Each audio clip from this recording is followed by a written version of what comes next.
and welcome to the KopTable podcast. On tonight's show we are previewing the Tottenham versus Liverpool game down at Wembley Stadium this coming Saturday lunchtime. Joining us on the show tonight we have with us once again Mickey Hazard. Mickey is an ex-Chelsea and Tottenham legend of the game. Very happy to have you on once again, Mickey. How are you? I'm very fine, thank you. Pleasure to be on. Brilliant stuff. And with me once again, joining us from the Liverpool side of things, we've got Jay Riley. I was just know Jay from the Redmen TV, Radio City Fan Friday talk show on Merseyside, and does a little bit of writing in the Liverpool Echo. So thanks for coming on again, Jay. How are you? Yeah, not too bad, lads. Looking forward to the game on Saturday.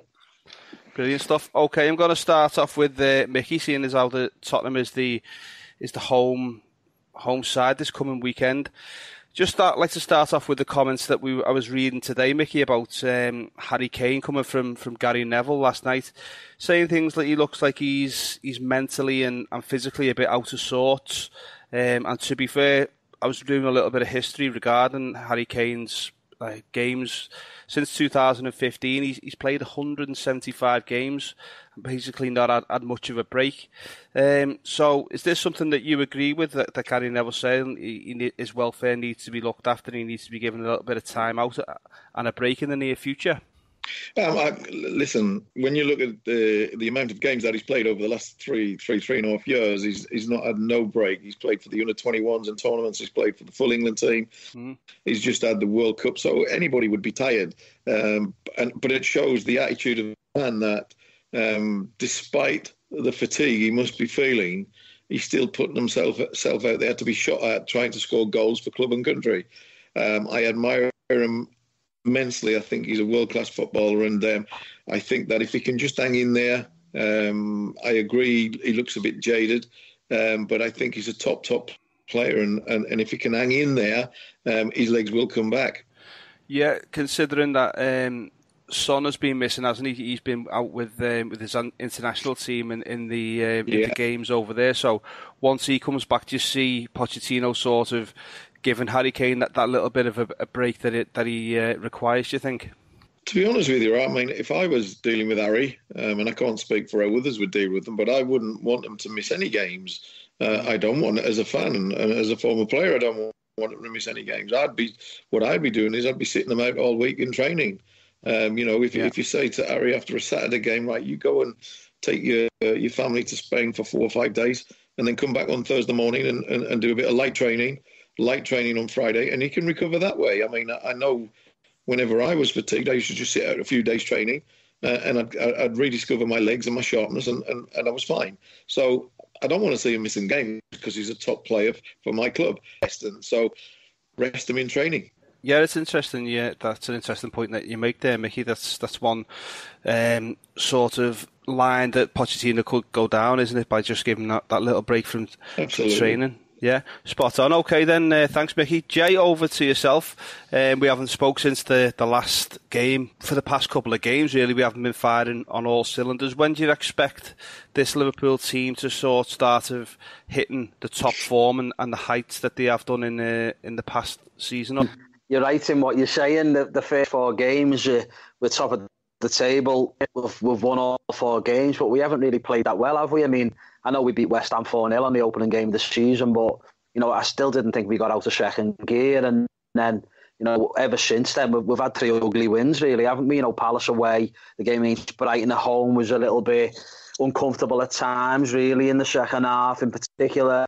And then, obviously, the Leicester City game was a very, very strange game because Liverpool started really well. First 20 minutes could have been 2 or 3-0 up, really. And then all of a sudden, there was a key moment where Gini Wijnaldum sort of lost the ball, didn't he, on the halfway line, and Leicester went forward, had an opportunity, and then he just took over after that. And they were unfortunate really to go in a half-time behind, let alone 2-0 down when Firmino scored right on the stroke at half-time, and that proved to be the match winner, didn't it, really? Because in the second half, Leicester started the second half really well also, and could have scored sooner than the goal that we gifted them, a mistake by Alisson, which in a strange kind of way, it was perfect that he made that mistake at that time, because it never cost us in the end, did it? Liverpool still got the 3 points, and hopefully he'll learn from that mistake. And this is the issue with Alisson Becker, because he looks a fantastic goalkeeper. He's really big, isn't he? And he covers the goal well. He's 6'4". He comes and commands his area. He saves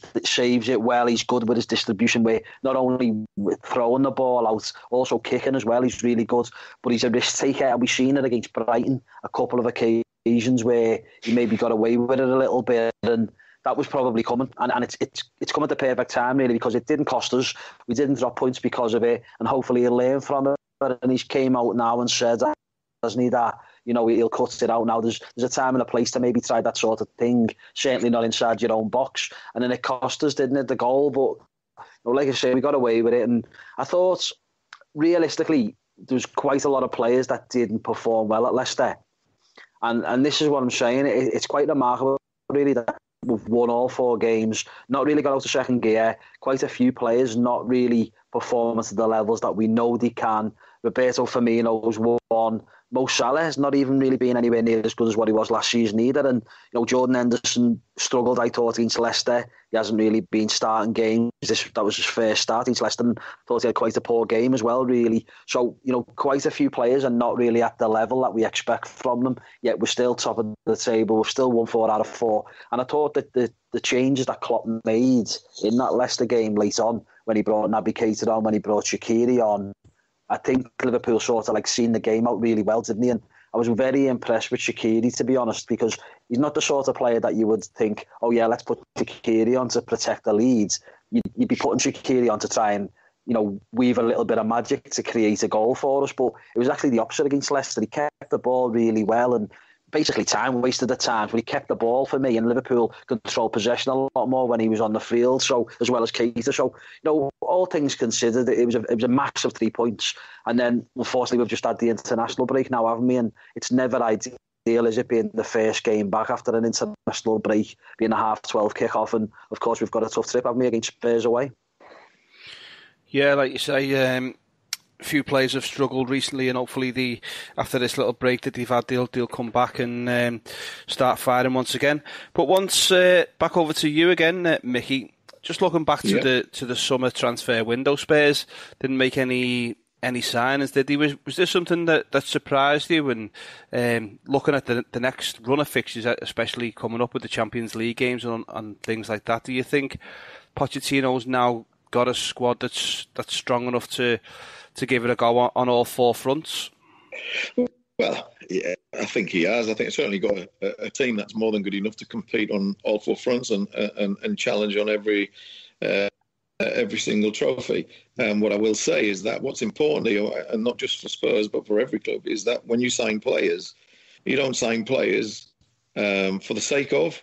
You don't sign players to sit on your bench. For me, if you want to make your bench stronger, that means you've signed a top player that's going to fit straight into the first team, and that's going to drop one of your regular first teamers down onto the bench. That's how I look at signing players. I don't want players who are bench players, so we can spend 25, 30, 35, 40 million on a player to come and sit on the bench. No, waste of money as far as I'm concerned.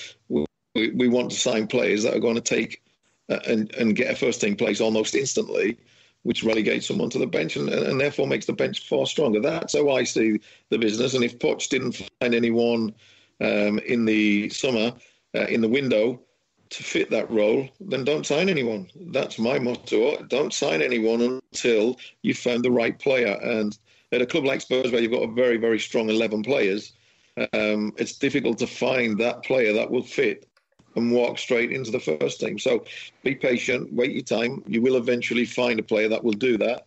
And that's what I think Poch is doing. And I think he's right to do it that way.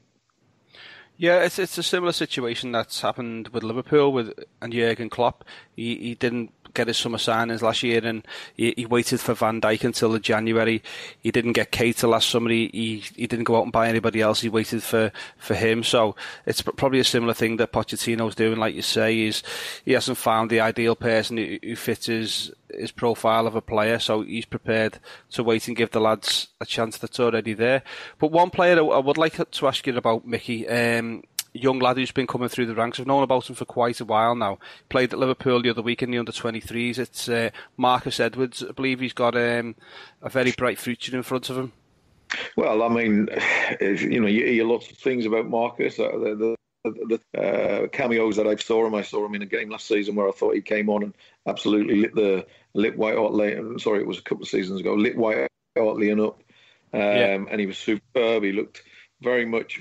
I don't want to put pressure on any kid by comparing him to Messi, and I'm not. But when he ran with the ball on the outside of his left foot. He jinked. He played on the right. He came inside. He made things happen. And he sort of small and resembled that sort of movement. He looked a very, very good player. But then, there's much more to playing at the top than being a very, very good player. You've got to have the right mentality. You've got to have the right attitude. It's ultimately your attitude that will get you there rather than your talent. Once you get there, then you can start to show your talent. But Marcus, according to reports, has been a bit wayward from time to time. I don't know how true that is. But I've heard and read things.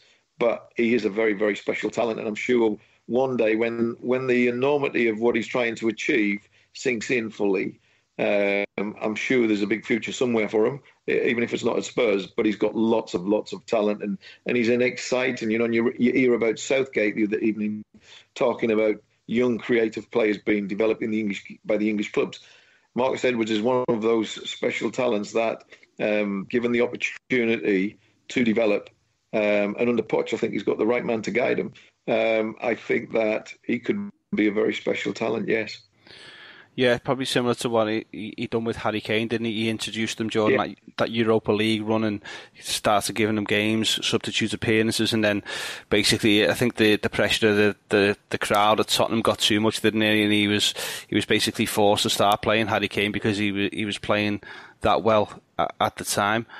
That's exactly how he's got to be handled. You're not going to throw him in at the deep end and expect him to come and do a man's job as such until he sort of gets some belief, gets some confidence at some level. Like he's been out on loan, which is what Harry did.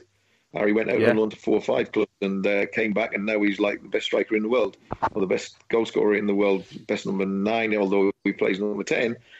He's actually a centre forward. So for me, he's the best in the world at that particular role.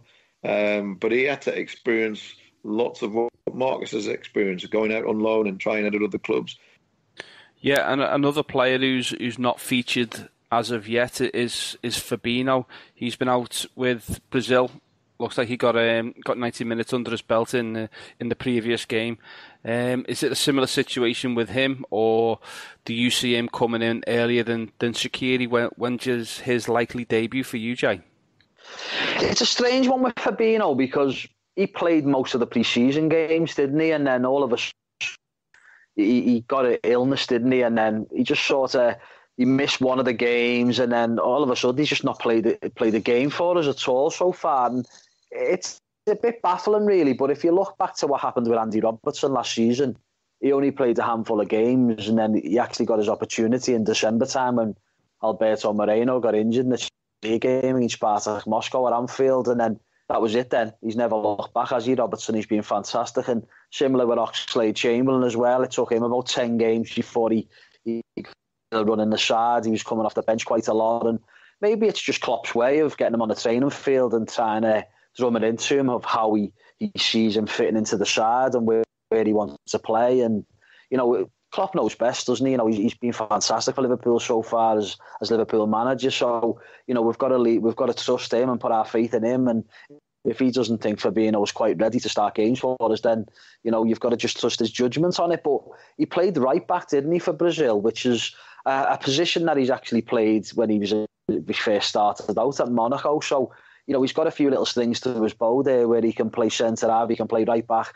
And obviously we've bought him as a holding midfield player, but he's not the quickest, is he? That's the thing. So maybe Klopp's thought, with baptism of fire, starting him straight away and putting him in that role, and he wants him to sort of integrate a little bit more with the club and his teammates.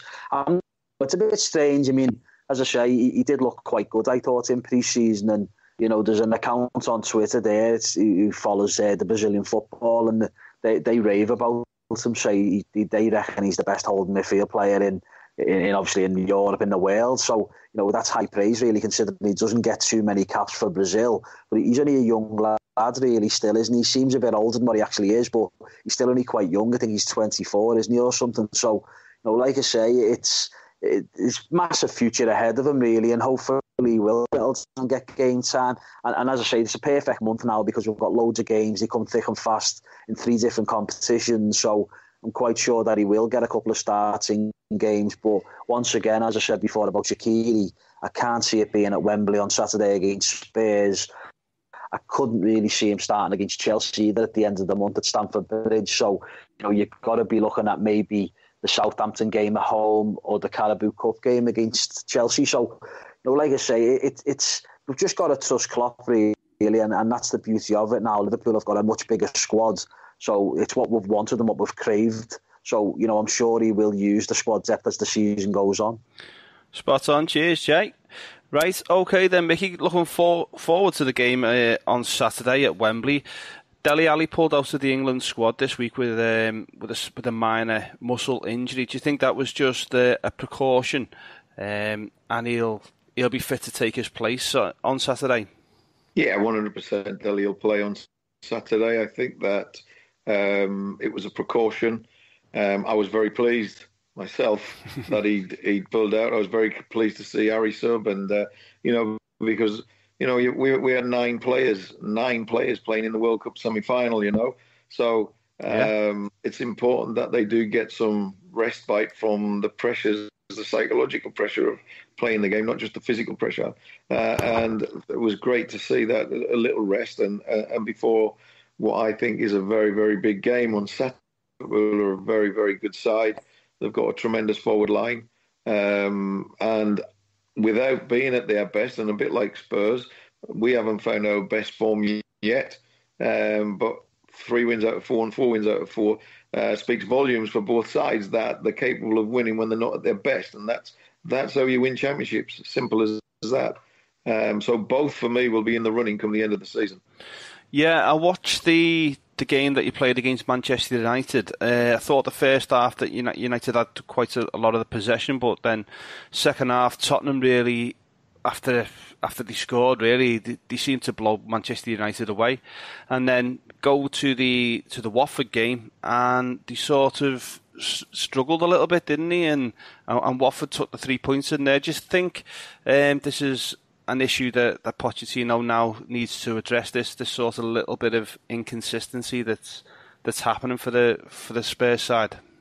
Yeah, I think the Manchester United game in many ways, in the end, probably cost us at Watford. I mean, you'd think winning 3-0 at Old Trafford, again, not at our best, but could have been a lot more.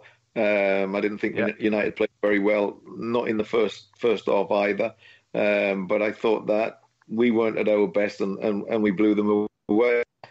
But unfortunately, it led us into Watford away and almost a complacency. I'm certain they weren't, but it looked like we were a little bit complacent.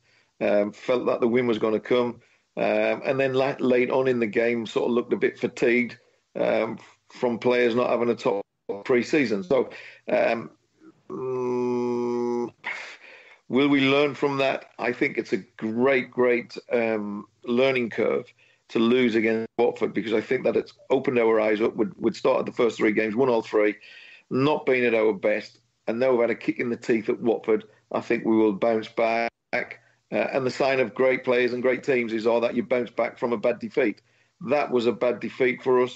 It's a game we should be winning, but I expect the reaction on Saturday, and I really expect us to be at our best Saturday, because if you can't be up for Liverpool at Wembley and you can't be motivated for it, then you shouldn't be in football. This is a big, big game. Liverpool flying at the top without being at their best. We just behind them. It's going to be an exciting, wonderful, open, flowing, attacking game of football that I can't wait to see. Excellent, thanks, Mickey. Right, Jay, looking forward to the game yourself. I'm just going to ask you about the lineup. Do you think Klopp's going to go with the same team that played against Leicester, or do you see him making one or two little changes here and there, bearing in mind we have the Paris Saint-Germain game coming up on Wednesday as well, or just see him go and same again, full strength, and then we'll address that game midweek? How do you see Klopp playing this one, Jay?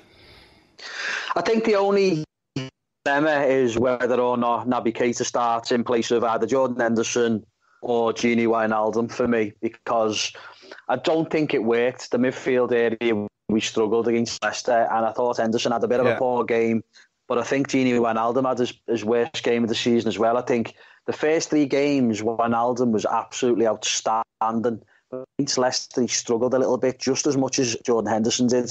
And as we've seen on Twitter, some of the fans, they went a little bit overboard with Henderson's performance. But I think Wijnaldum was equally as poor. James Milner was the only one that you could come out of the game really where, you know, he was okay, he was decent. But Milner's doesn't play international football, so he hasn't been away with the national team. So I think he's a shoo-in to start the game at the weekend at Wembley. And I think it'd be disappointing if Keita doesn't start. I mean, I know he didn't have the best of games against Brighton, and Klopp decided to change it up a little bit against Leicester, but it didn't work, did it really? I know we won the game, but we didn't have control in the middle of the park, and I think it's vital because that's where the game could be won and lost on Saturday, because when you look at Tottenham, I think Moussa Dembele is an absolute monster of a player. It's very important that we were on top of him at the weekend. We can't allow him to dictate. We can't allow him to boss the game in the middle of the park, because he could just destroy us, because he is so powerful. He's so difficult to knock off the ball. When he gets it, he knocks, isn't he? So I think it's important that Liverpool get amongst them, and it just depends on what Klopp, how he sees it, how he weighs it up. I mean, I honestly think Keita has to start the game. I think Milner has to start the game. And then, like I say, it's a toss-up between Henderson and Wijnaldum. It depends what you want from your midfield. It really is a tough call. And, you know, you said there about the PSG game in midweek, and that's another one, really. You know, he's gonna make a team selection with that in mind a little bit as well. It's only natural because it's only 3 days later, isn't it? The game at Anfield against Paris Saint-Germain. So I think the rest of the team sort of like picks itself.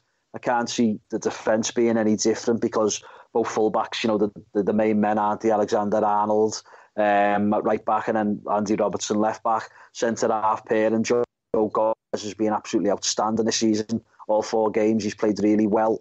Virgil van Dijk, as we say, Rolls-Royce, fantastic centre half, probably the best in the Premier League. The keeper will stay the same, and then the forward 3, I just can't see Shaqiri getting the start over the other 3. So, you know, like I say, it's just the midfield area where that's that dilemma for me, whether or not it's going to be Wijnaldum or Jordan Henderson.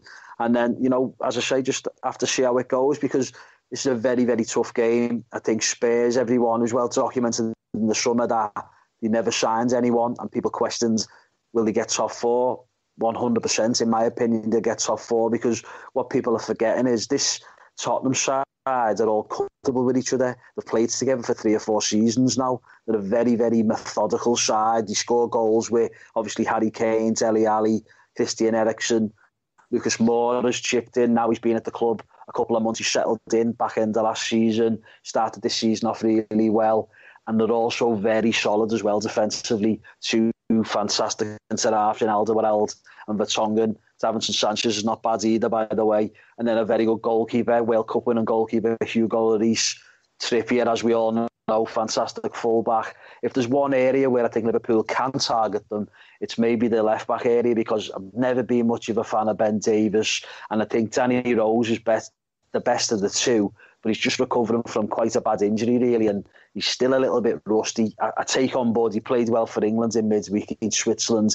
He got man of the match award, didn't he? But I think if there's one area Liverpool can really target, it's that side. Obviously, Mo Salah, he plays on that side, and we all know how good he can be. He hasn't clicked yet, but once he does click, anything can happen. So it's a really, really good game, as Mickey said there. I can't wait for it, really looking forward to it. It's one of them games that could go either way. I mean, last season we got a hide in there. Hopefully the same doesn't happen this time around. But, you know, they're more than capable of beating us the same way as we're more than capable of beating them. So it's a guaranteed draw now, isn't it? Yeah, well, that's what we're going to go on to next. We're going to go on to the onto our score predictions. So yeah, I'm going to go with you first, Mickey. Can I have your score prediction and your reasons for that, please? Well, I think that Spurs will win 3-2. I think that there's two brilliant attacking teams as well, and I think that hopefully teams and players have learned how to play Salah a little bit better than they played him last season. One thing that surprised me last season was he's all left-footed, and he played on the right, and left fullbacks were showing him down the line. Sorry, inside. Why would you show someone inside who's left-footed? Show him down the line, but exaggerate showing him down the line. Because you'd rather have him going down the line and crossing it with his right foot than cutting inside and unleashing his shots. Keep him down the line. Get your covering player on the inside. Not goal side, or the attacking goal side. So that when you show him inside, you've got someone to show him inside too. He cuts inside to a man on the cover on the inside rather than show him down the line to a man covering you down the line. You don't want that with Salah. You want him going down the line and crossing the right foot.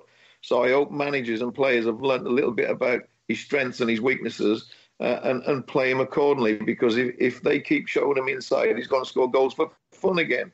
So show him down the line. Keep him down the line. If he gets past you down the line, let him cross it with his right foot. There's no damage done. I think Spurs, buoyed from last season's 4-1, I think they're more than capable of winning this one, and I think that Liverpool are capable of winning it too. So it's going to be a brilliant to watch. I've got to be honest. This is possibly, for me, the most exciting game of the season at Wembley this season. Brilliant stuff. Cheers, Mickey. Okay, then, Jay, give us your thoughts on a score prediction and your reasons for them, please.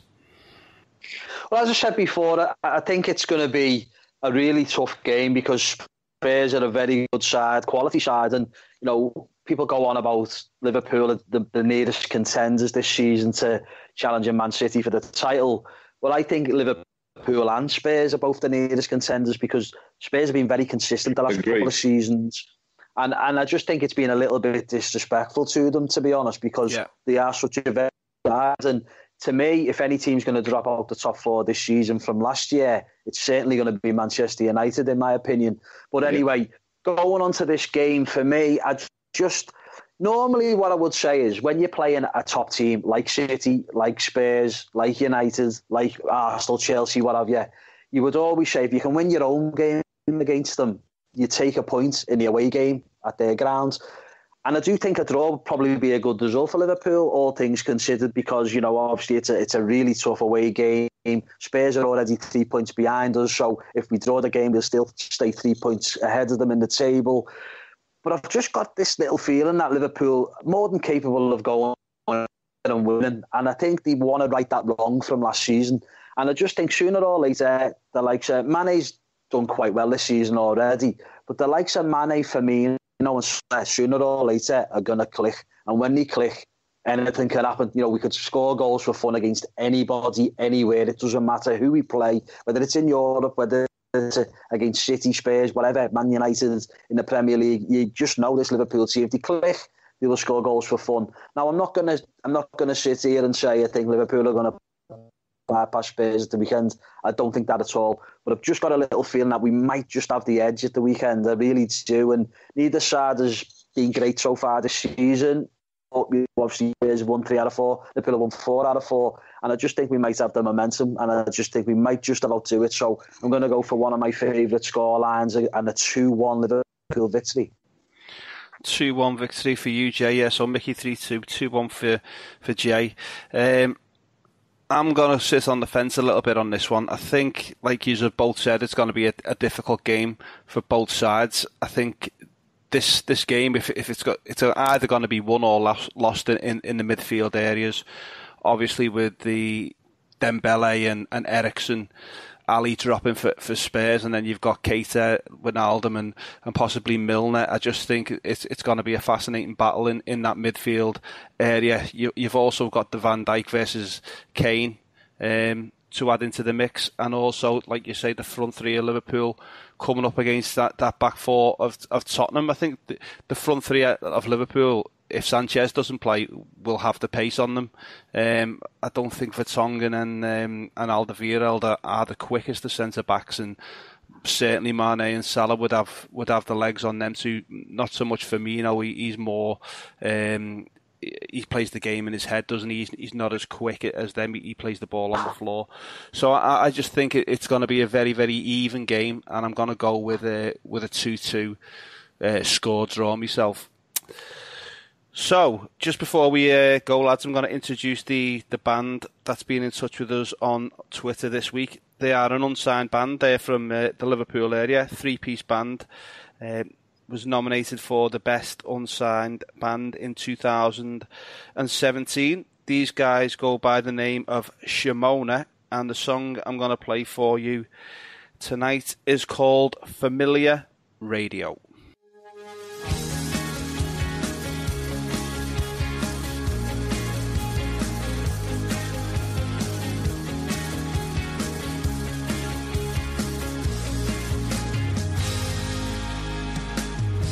Time I'm feeling free, making my way through this frequency. I stop, embrace my fears, got too many dots to keep me here. When you hear me, can you see? This light ain't all you can be. You stretch through infinity.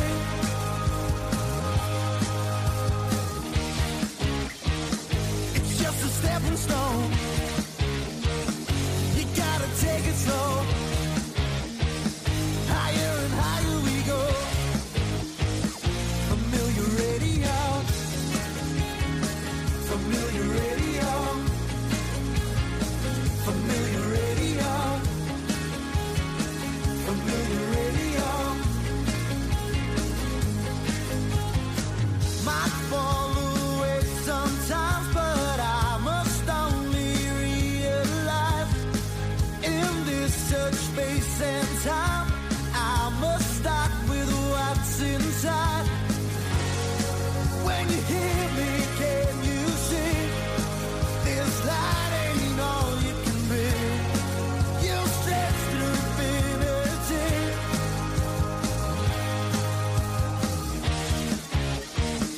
It's just a stepping stone. You gotta take it slow. Higher and higher we go. Familiar radio. Familiar radio.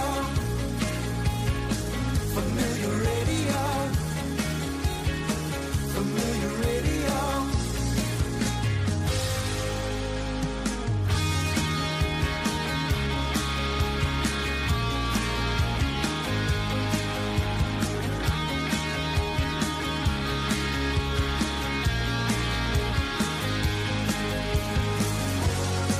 When you hear me, can you see? This light ain't all you can be. You stretch through infinity.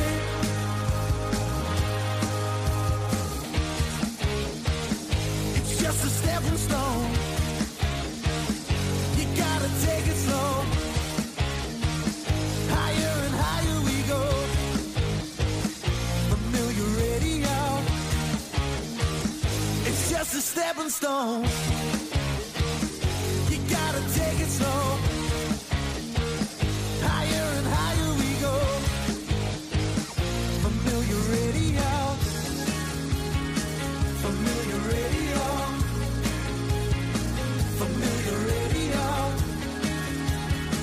Familiar radio.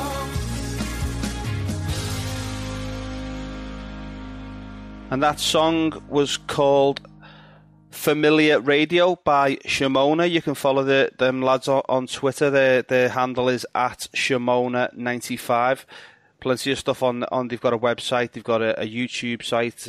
Plenty of music there if you fancy going and listening to the band. So thanks very much, Mickey, once again for joining us on the KopTable. My pleasure. Brilliant stuff, and thanks very much, Jay. Cheers, lads. Enjoy the game. Thanks very much. So that's the KopTable preview of the Spurs versus Liverpool game coming up this weekend at Wembley. We'll be back next week with our Liverpool versus Southampton preview. Thanks everybody for taking the time to listen, and we will be back with you next week. Thanks very much. Goodbye.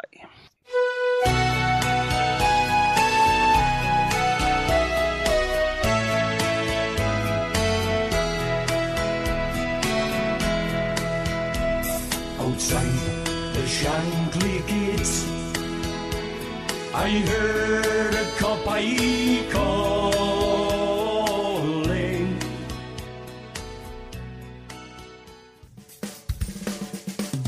Hi, Jack the producer here. If you'd like some more football podcasts by Ronnie Dog Media, then you should join Luke Glanville and guests on the West Ham Matters podcast. Luke interviews fellow journalists each week, including stats, facts, incredibly hard quizzes, and crazy predictions. I'm going to be overly confident, and I'm going to say that West Ham are going to sneak into the top 6. You can find West Ham Matters on iTunes, SoundCloud, and Acast. Hope you enjoyed today's KopTable. Please do follow us on Twitter at @the_Kop_table.